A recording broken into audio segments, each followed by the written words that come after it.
Hello dear students, how are you?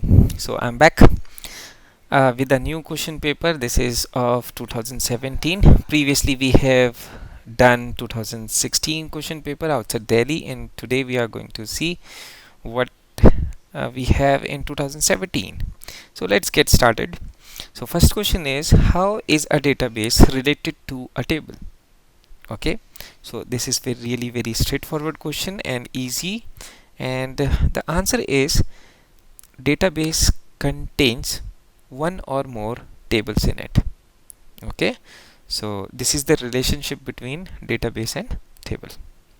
Now coming to the next question, Arya wants to add another column, gender, in the already existing table customers.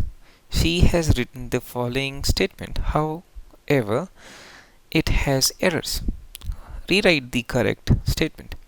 So the statement she has written is somewhat like this: modify table customer gender care 1. Okay, so there is no statement which starts with modify. It should be alter table customer, alter gender care 1. Okay, this will be the correct answer.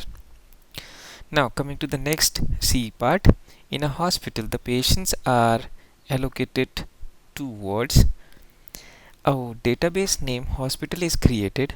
One table in the database is ward, and with ward ID, ward name, number of beds as column, and ward ID as the primary key.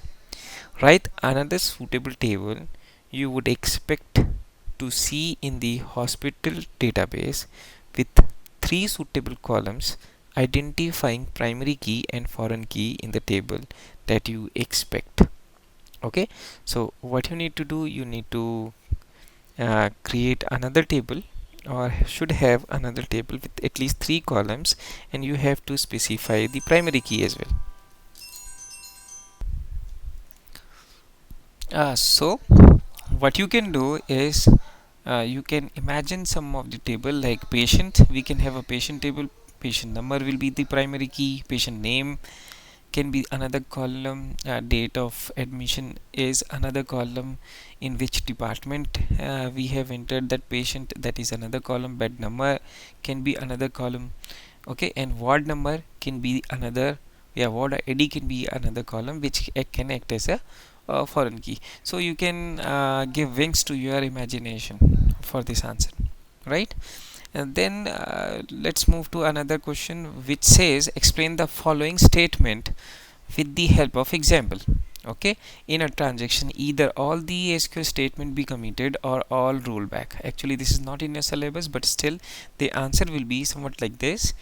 A transaction is a group of a command in which there is more than one command. For example, we have an insert command and update command and one or three more insert commands. So this will be a complete package of uh, you can say commands is called a transaction. And the speciality of this transaction is that if transaction is successful, all the command in this batch will be commuted or made permanent. And if any of the transaction or any of the transaction command is failed, then whole transaction will be failed.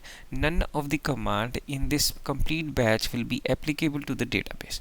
Okay, so that's the story behind the statement. Okay, now let's move to another question which says, given below is the department table with these number of columns, and this is also from the transaction, so we are not going to dig into it. um, let's see another.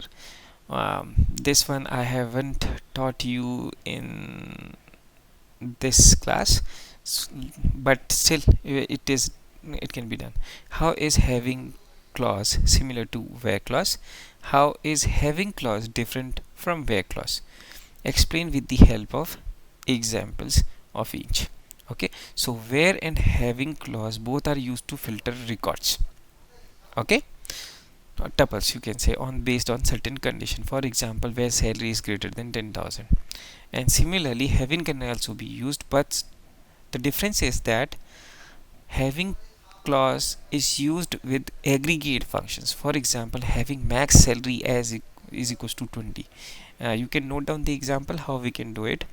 Let's open our notepad and write the command. So if I say select, let's say department comma some salary